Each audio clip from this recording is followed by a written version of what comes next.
As है इसमें जो आप वोटिंग करते हो और मेरा एक वोट नहीं देने से क्या फर्क पड़ेगा, ये जो एक छोटी बहुत मेंटालिटी में कहीं बात बैठी हुई है, ये सरासर गलत है।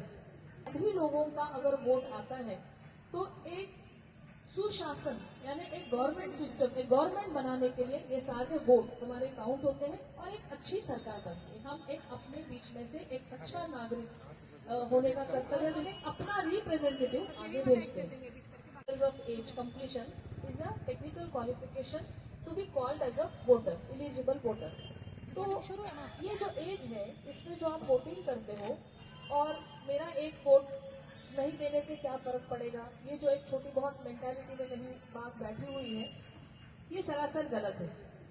ऐसे हम एक एक एक एक मिलके 100 होते हैं, 1000 होते हैं, लाख होते हैं, 10 लाख होते हैं। तो इस तरह से सभी लोगों का अगर वोट आता है तो एक सुशासन यानी एक गवर्नमेंट सिस्टम, एक गवर्नमेंट बनाने के लिए ये सारे वोट हमारे काउंट होते हैं और एक अच्छी सरकार बनती है। हम एक अपने बीच में से एक अच्छा नागरिक होने का कर्तव्य निभाते हैं और हम एक अपना रिप्रेजेंटेटिव आगे भेजते हैं।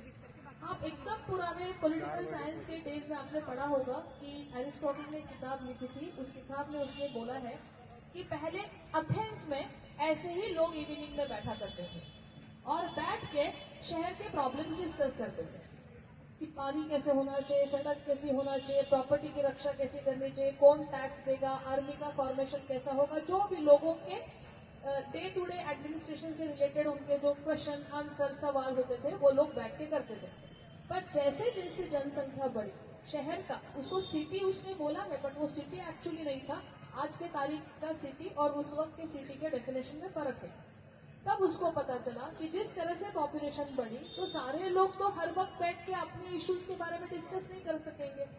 तो हम एक काम करते हैं, हम अपने तरफ में से एक आदमी को चूज करके भेजते हैं जहाँ पे कुछ ऐसे इसी तरह से इस एरिया से उस एरिया से उस एरिया से उस एरिया से, जिसके आज के तारीख में हमने डिलिमिटेशन में बोला है असेंबली कॉन्स्टिट्यूंसी, पार्लियामेंट्री कॉन्स्टिट्यूंसी। मुखिया के केस में पंचायत का इलेक्शन होता है तो वो पंचायत, ये एक हमने यूनिट बनाया और हम अपने आदमी को भेजने लगे, हमारा रिप्रेजेंटेटिव गया।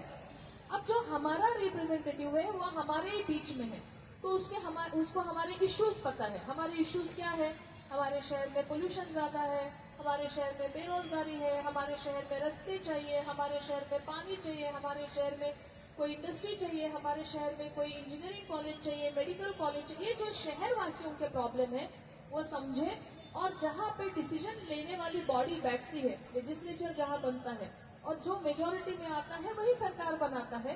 तो इस तरह से हमारे अगर उस कैंडिडेट की जो आइडियोलॉजी बेस्ड पार्टी होगी जहाँ जाके सरकार बनाएगा तो हमारे लिए अच्छे पॉलिसीज बनेंगे, हमारे लिए हमारा रिप्रेजेंटेशन करने वाला अगर कोई व्यक्ति होगा तो हमारे इश्यूज को आगे में रख पाएगा।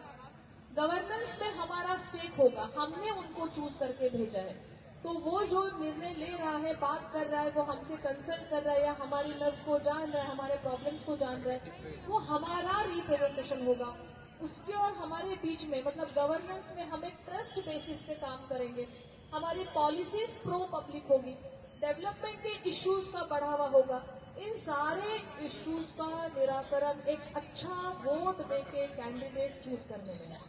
और मुझे लगता है खास करके युवा लोगों को, अभी युवा बोलेगा मेरा वोट कहाँ है, युवती बोलेगी मेरा कहाँ है, महिला के अपने इश्यूज है, बिजनेसमैन के अपने इश्यूज है, एक गांव वाले किसान के अपने इश्यूज है, ट्रेडर्स के अपने इश्यूज है। तो ये सारे लोगों के अपने अपने प्रॉब्लम्स के ऊपर अलग अलग लेवल पे पॉलिसीज बनती है, पार्लियामेंट में बनती है, असेंबली में बनती है, बजट में बनती है, कुछ कुछ लॉज आते हैं, कुछ कुछ अधिसूचनाएं निकलती है। तो उसमें इन सारे लोगों के रिप्रेजेंट